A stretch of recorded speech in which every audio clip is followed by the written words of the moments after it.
Financial markets को असल में चलाता कौन है?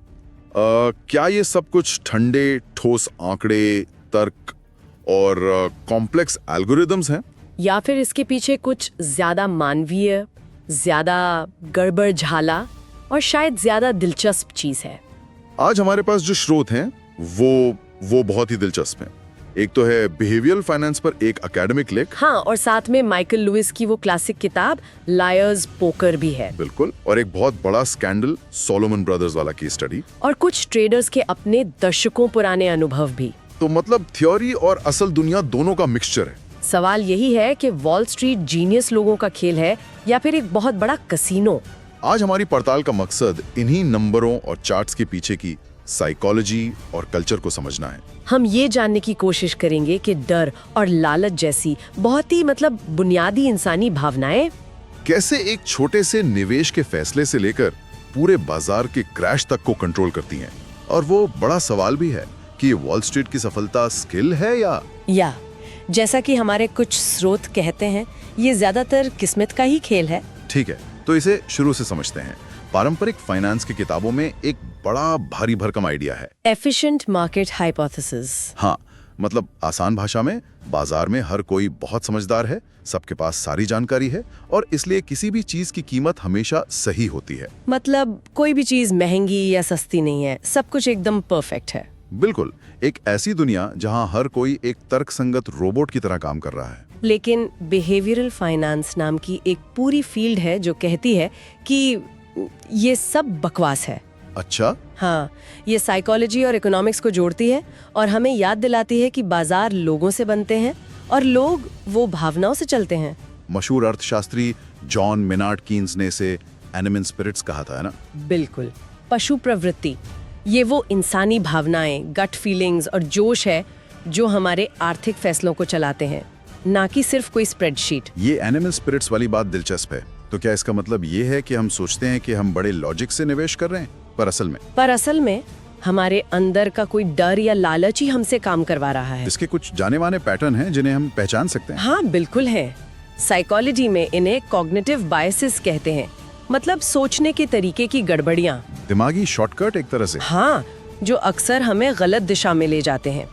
जैसे एक है एंकरिंग बायस। एंकरिंग मतलब लंगर डालना। बिल्कुल, हमें जो पहली जानकारी मिलती है, हमारा दिमाग उसी पर लंगर डाल देता है। अगर किसी ने कहा कि एक स्टॉक 1000 रुपए का है, तो भले ही वो अब 500 का हो, आपके दिमाग में वो 1000 का आंकड़ा अटका रहेगा। अच्छा, ये तो होता है।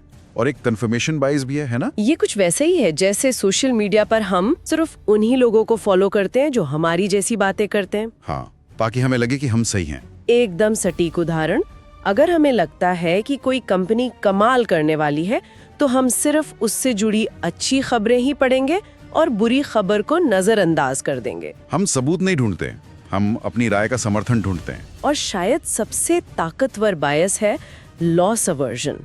इसका मतलब है कि नुकसान से बहुत ज्यादा डरना। बहुत ही ज्यादा।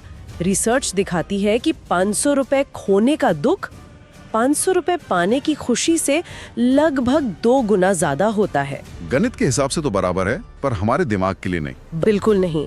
इसी वजह से लोग सालों साल नुकसान वाले निवेश को पकड़े रहते हैं, क्योंकि उस नुकसान को असलियत में मानना बहुत दर्दनाक होता है। ये तो हो गई हमारे दिमाग के अंदर की बातें, लेकिन जब हजारों लोग इन्हीं पूर्वाग्रहों के साथ एक साथ बाजार में उतरते हैं, तब क्या होता है? तब ये छोटे छोटे पूर्वाग्रह मिलकर एक बड़ा तूफान बना देते हैं। और इसे ही झुंड व्यवहार या हर्ड बिहेवियर कहते हैं। हाँ, भेड़ चाल। हम इसलिए निवेश नहीं करते क्योंकि हमने रिसर्च किए, बल्कि इसलिए क्योंकि बाकी सब कर रहे हैं और हमें डर लगता है कि कहीं हम पीछे ना छूट जाएं। सोशल मीडिया ने तो इस आग में घी डालने का काम किया है। बिल्कुल, कुछ ही घंटों में एक मीम स्टॉक पर ऐसी दीवानगी छा जाती है कि तर्क की कोई जगह ही नहीं बचती। तो ये सब तो थ्योरी की बातें हो गई, लेकिन जब ये सारे लोग एक ही कमरे में यानी ट्रेडिंग फ्लोर पर साथ आते हैं, तब ये पूर्वाग्रह कैसा रूप लेते हैं? तब ये एक जीती जागती प्रयोगशाला बन जाती हैं और लायर्स पोकर हमें ठीक इसी दुनिया में ले जाती है। 1980 के दशक के सोलोमन ब्रदर्स में। हाँ, जो उस वक्त वॉल स्ट्रीट का राजा माना जाता था। वहाँ की संस्कृति सिर्फ एक चीज के इर्द गिर्द घूमती थी, पैसा बनाना। नैतिकता, नियम, ये सब बाद की बातें थीं। किताब का नाम ही बड़ा अजीब है, लायर्स पोकर। झूठों का पोकर। ये असल में ट्रेडर्स के बीच खेला जाने वाला एक ऊंचे दाव वाला ब्लफिंग गेम था। लेकिन ये सिर्फ एक गेम नहीं था, है ना? नहीं, ये उस पूरी संस्कृति का एक सटीक रूपक था, जिसमें थोड़ा सा गणित, बहुत सारा धोखा और बेहिसाब अहंकार का मिश्रण था। वहाँ ट्रेडर्स का एक कोड था, बंदूकधारी का कोड। कोड ऑफ द गनस्लिंगर, मतलब हर चुनौती स्वीकार करो, हर दांव पर खेलो और कभी कमजोर मत दिखो। और उस संस्कृति की अपनी एक भाषा भी थी जो काफी आक्रामक थी। हाँ, जैसे एक टॉप ट्रेडर के लिए बिग स्विंगिंग डिक जैसे शब्दों का इस्तेमाल होता था। ये सिर्फ एक भद्दा मजाक नहीं था। नहीं, ये ताकत का प्रतीक था। ये बताता था कि कौन कितना बड़ा जोखिम ले सकता है। एक दूसरे स्रोत से पता चलता है कि वहाँ लॉकर रूम जैसी बातें, सेक्सिस्ट मजाक, डेस्क पर सिगार पीना, ये सब बहुत आम था। एक ट्रेडर ने कहा कि 90s के दशक में जो होता था, अगर आज हो तो हर कोई एचआर के दफ्तर में ही बैठा मिलेगा। ये एक अलग ही दुनिया थी। मुझे उस दुनिया से जुड़ा एक किस्सा याद है जो अहंकार की सारी हदें पार कर देता है। सीईओ जॉन गॉटफ्रेंड और उनके स्टार ट्रेडर जॉन मेरीवेदर के बीच का। हाँ, लायर्स पोकर का वो मशहूर किस्सा। ये उस संस्कृति का शिखर था। क्या हुआ था? एक दिन सीईओ जॉन गॉटफ्रेंड ट्रेडिंग फ्लोर पर आए और जॉन मेरीवेदर को चुनौती दी, जो बॉन्ड ट्रेडिंग के बेताज बादशाह थे। गॉटफ्रेड ने कहा, एक हाथ $10 लाख। $10 लाख का एक गेम, ये तो पागलपन है। पूरे ट्रेडिंग फ्लोर पर सन्नाटा छा गया, लेकिन मेरीवेदर का जवाब इससे भी बड़ा था। उसने क्या कहा? उन्होंने बिना पलक झपकाए बड़ी शांति से कहा, नहीं जॉन, अगर हम इतने बड़े नंबरों के लिए खेलने जा रहे हैं तो मैं असली पैसे के लिए खेलना पसंद करूंगा। $1 करोड़, कोई आंसू नहीं। कमाल है। $1 करोड़, कोई आंसू नहीं, मतलब हारने वाला रोएगा नहीं। ये पैसे के बारे में तो था ही नहीं। ये तो ताकत का खेल था। बिल्कुल, ये दिखाने का खेल था कि इस जंगल का असली राजा कौन है। गॉटफ्रेड ने चुपचाप मना कर दिया और वहां से चले गए। तो जब किसी कंपनी में ऐसी किसी भी कीमत पर जीतो वाली संस्कृति बन जाती है, तो ये एक छोटे से गेम से निकलकर असली दुनिया में गड़बड़ी पैदा करने से बस एक कदम ही दूर लगती है। और वही हुआ। ये बस एक कदम की ही दूरी थी। लायर्स पोकर की वो संस्कृति सीधे सोलोमन ब्रदर्स के सबसे बड़े घोटाले की वजह बनी। और इस कहानी के केंद्र में भी वही सीईओ थे, जॉन गॉटफ्रेड। हाँ, उनके नेतृत्व में कंपनी का फोकस सिर्फ एक चीज पर था, अभी इसी तिमाही में किसी भी तरह से मुनाफा कमाओ। भविष्य की, प्रतिष्ठा की, नियमों की परवाह कौन करे। और इसी माहौल में पॉल मॉजर नाम का एक ट्रेडर सामने आया। उसने क्या किया था? पॉल मॉजर अमेरिकी ट्रेजरी बॉन्ड का ट्रेडर था। उसने बाजार पर कब्जा करने का एक तरीका निकाला। नियम था कि कोई भी एक पार्टी 35% से ज्यादा बॉन्ड नहीं खरीद सकती। तो उसने क्या किया? मोजर ने सरकार से झूठ बोलकर अपने ग्राहकों के नाम पर फर्जी बोलियां लगानी शुरू कर दी, ताकि वो बाजार के 90% से ज्यादा हिस्से को कंट्रोल कर सके। वो पूरे सिस्टम के साथ धोखा कर रहा था। और टॉप मैनेजमेंट को, गॉटफ्रेड को इसके बारे में पता था। हाँ, यही इस घोटाले का सबसे चौंकाने वाला हिस्सा है।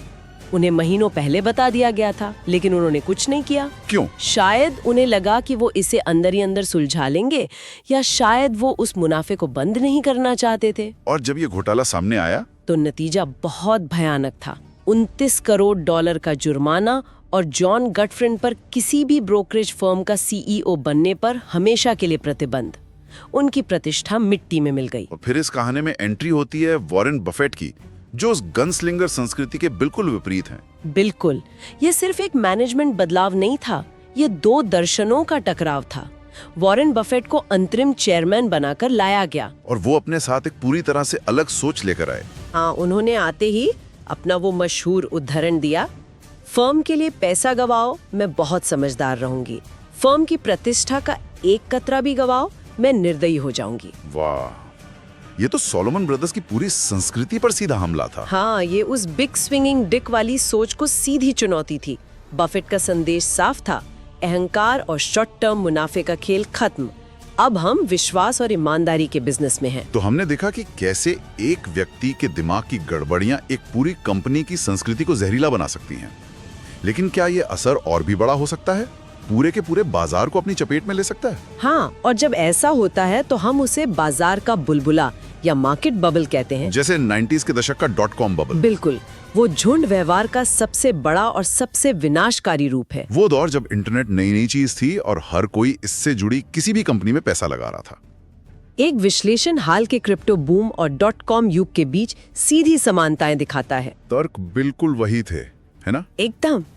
ये भविष्य है, ये तकनीक दुनिया बदल देगी, मुनाफे की चिंता मत करो, वो बाद में आएगा।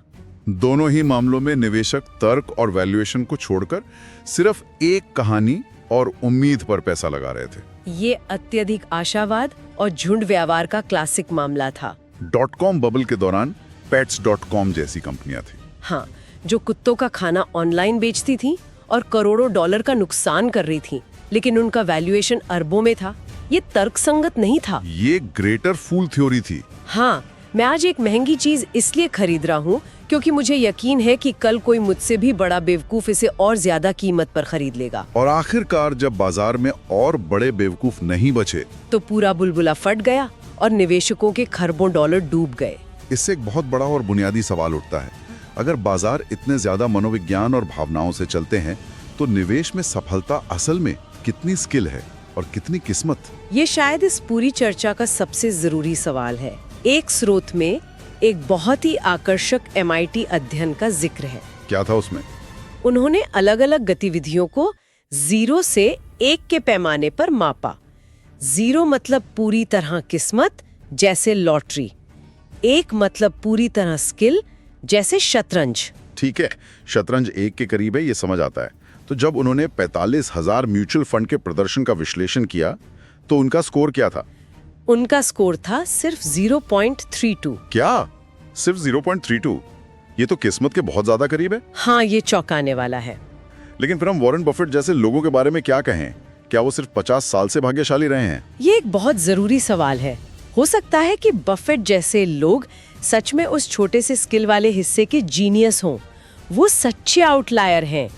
लेकिन अध्ययन ये बताता है कि ज्यादातर फंड मैनेजरों के लिए उनका प्रदर्शन ज्यादातर किस्मत का नतीजा होता है। मतलब अगर हजारों लोग सिक्का उछालेंगे तो कुछ लोग लगातार 20 बार हेड्स ले ही आएंगे। बिल्कुल, और हम उन्हें सिक्का उछालने का जीनियस कहने लगते हैं, जबकि वो सिर्फ भाग्यशाली थे। इसी वजह से शायद कम लागत वाले इंडेक्स फंड इतने लोकप्रिय हो गए हैं। हाँ, जो सिर्फ पूरे बाजार को ट्रैक करते हैं। वो किसी जीनियस को खोजने या किस्मत पर दाव लगाने की कोशिश ही नहीं करते। 90s के दशक की एक कहावत भी थी कि एक बंदर अगर डार्ट फेंके तो उसका बनाया पोर्टफोलियो अक्सर बड़े बड़े फंड मैनेजरों से बेहतर प्रदर्शन करेगा। ये कौवा मजाकिया है, लेकिन ये उस 0.32 वाले